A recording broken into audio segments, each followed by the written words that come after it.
শীতের দিনে চিতই পিঠা ভাপা পিঠা খাইতে কিন্তু বেমালা মজাই লাগে।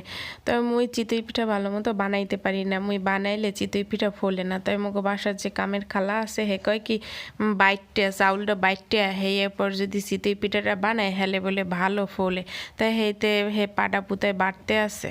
তাই ইউটিউবে ভিডিওতে দেখছি যে অনেকে আসলে ব্লেন্ডারে গুঁড়ো করে হ্যাঁ হ্যাঁ পর ওই মেশিনে যে গুঁড়ো করায় হে চাউল দিয়েও কিন্তু বানায়, সেই চাউলের গুঁড়ো দিয়েও বানায়, হ্যাঁ কিন্তু ভালো এককালে ফলে সুন্দর। তাই খালা মরে কইতেছে কি মুই সব কিছু আম্মেরে দেখাই দিই কতটুকু লবণ দেবেন কতটুকু পানি দেবেন আর আমনে সব মাখান।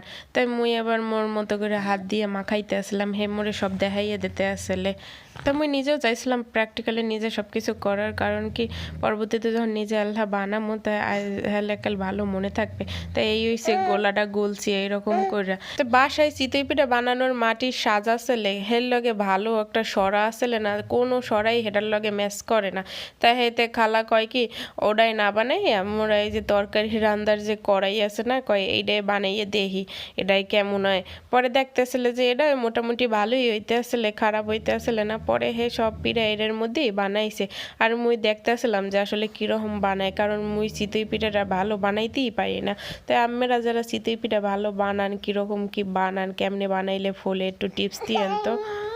দুধ আর খেজুর গুড় দিয়ে চিতই পিঠাটা ভিজাইয়ে খাইতে আমার সবচেয়ে বেশি পছন্দ। তাই কিছু পিঠা মুই কিন্তু এই ভিজাইছিলাম দুধ আর খেজুর গুড়ের মধ্যে, আবার নারিকেলও দিয়েছিলাম, খাইতে কিন্তু খুব মজা হয়েছে।